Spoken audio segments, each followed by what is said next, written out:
Hello friends, मैं राजकुमार Arora classes से आपका स्वागत करता हूं। आज मैं आपको income tax, accounting, GST, TDS से रिलेटेड जितने भी अपडेट्स होते हैं या अकाउंटिंग और टैक्सेशन कोर्स से रिलेटेड जितने भी नॉलेज है वो मैं आपको यूनिट वाइज या फिर पार्ट वाइज समझाता रहूँगा। इसके अलावा आपको अगर कोई अकाउंटिंग और टैक्सेशन की प्रॉब्लम्स है या टैक्सेशन, इनकम टैक्स, जीएसटी की कोई भी रिटर्न्स फाइल करनी है या कोई भी चीज़ की प्रॉब्लम्स है तो मुझे कांटेक्ट कर सकते हैं। मैं कांटेक्ट नंबर दे रहा हूँ। चलो स्टार्ट करते हैं। सबसे पहले अपडेट से स्टार्ट करते हैं इनकम टैक्स का। इनकम टैक्स के एक छोटे से एमसीक्यू दे रहा हूँ। एमसीक्यू मैं आपको क्लियर समझाऊंगा। अगर कोई प्रॉब्लम्स होगी तो डिस्क्रिप्शन में मुझे क्वेश्चन कर सकते हो। The income tax was introduced in the India for the first time in 1816 by British rulers. Income tax British ruler द्वारा 1860 में फर्स्ट टाइम इंडिया में लाया गया था। नेक्स्ट है second, under section 1060, the full amount of scholarship granted by to meet the cost of education is exempted. Under section 1016 में scholarship granted की पूरी छूट दी गई थी। The value of perquisites is chargeable tax under the salaries. perquisites salaries के under head में charge होता है। ये क्वेश्चन नंबर 3 है। ये वेरी कॉमन क्वेश्चन है, सभी जानते होंगे। Question number 4, income from house property held by the local authority shall be exempted. अगर कोई हाउस प्रॉपर्टी लोकल अथॉरिटी द्वारा है तो वो एग्जेम्प्टेड है, उसमें छूट है, उसमें कोई टैक्स नहीं लगेगा। If an HEF is controlled from India even partially it will be residential assessee. अगर कोई एचईएफ कंट्रोल होता है इंडिया से, चाहे वो पार्शली ही कंट्रोल होता है, वो एक्सेसी रेजिडेंशियल एक्सेसी कहलाएगा, यानी कि इंडियन रेजिडेंशियल एक्सेसी कहलाएगा।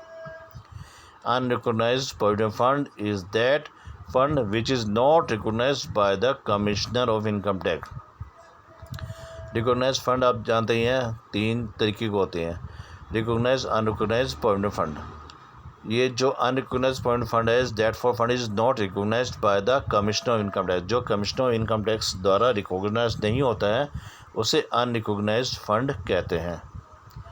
7th question number, the rent fixed under the rent control act where so ever applicable is called standard rent.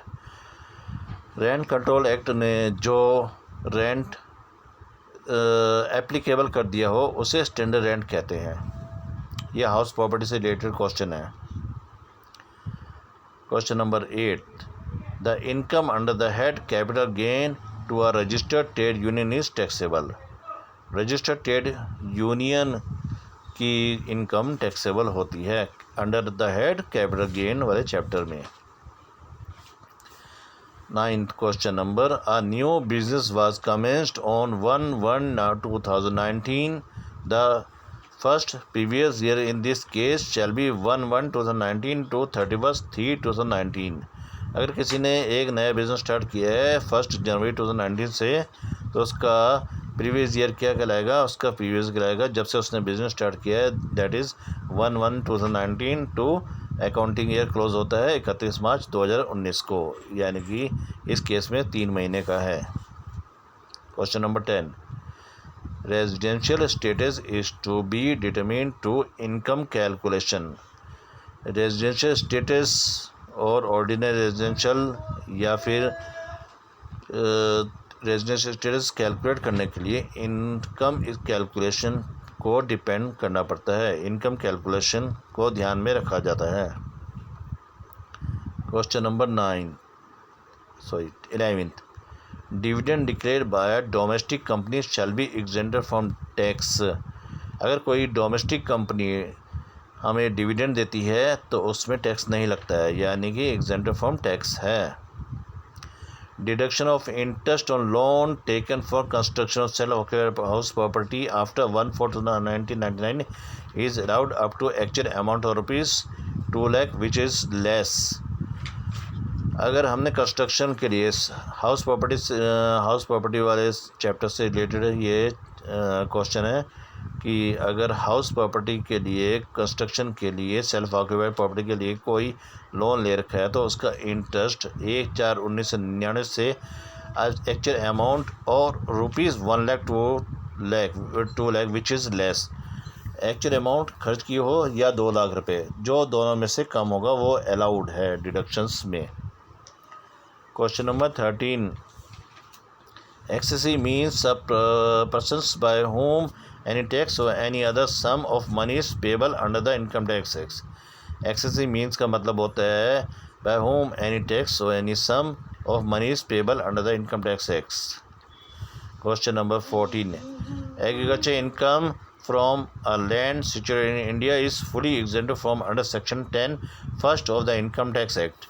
Agriculture income fully exempt होती है under section 10 first of income tax act में. Question number 15. Statutory provident fund is to be oldest types of fund. सबसे पुराना type का funds statutory provident fund होता है. Question number 16 बताता हूँ, हाउस प्रॉपर्टी से रिलेटेड है. House property income is equal to annual value of building minus specified deduction under section 24. Annual value of building में से स्टैंडर्ड डिडक्शंस अंडर सेक्शन 24 में से जो डिडक्शंस माइनस करते हैं तब जाके हाउस प्रॉपर्टी की इनकम आती है. Question number 17. The status of Reserve Bank of India as a person is ROR as per the income tax act के थ्रू होता है. Question number 18. Income which accrues or as in India, London from business control from India is taxable in the case of resident, ordinary and not ordinary. अगर कोई India में business control करता है और वो लंदन में है तो वो रेजिडेंट्स वाले के पास है या ऑर्डिनरी और नॉन रेजिडेंट्स के वाले के पास है तो वो टैक्सेबल होती है. इन शॉर्ट कहने मतलब ये है कि इंडिया से कंट्रोल बिजनेस टैक्सेबल होती है चाहे वो फॉरेन में बिजनेस हो. Question number 19. An income under the head capital gain to a trade union is taxable. अगर कैपिटल गेन होता है, कोई प्रॉफिट होता है हमें ट्रेड यूनियन से तो वो टैक्सेबल होता है. Question number 20. Employee relationship is necessary to term any receipts as salary. Salary के लिए एम्प्लॉयर और एम्प्लॉय का रिलेशनशिप होना ज़रूरी है. क्वेश्चन नंबर 21 है. According to income tax act 1961 the previous year is that year in which year income is earn to be taxable in the year. Question number 21 ये कहता है कि इनकम टैक्स एक्ट 1961 कहता है प्रीवियस ईयर का मतलब है जिस साल में हम इनकम टैक्सेबल कर रहे हैं. Question number 22.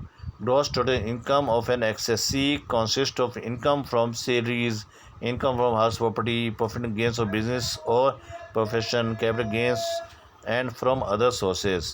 क्वेश्चन नंबर 22 हमारे इनकम टैक्स के पांचों हेड के बारे में बताता है जिसमें salary, income from house property, profit and gains of business, professions and capital gains और अदर इनकम आती है. Question number 23.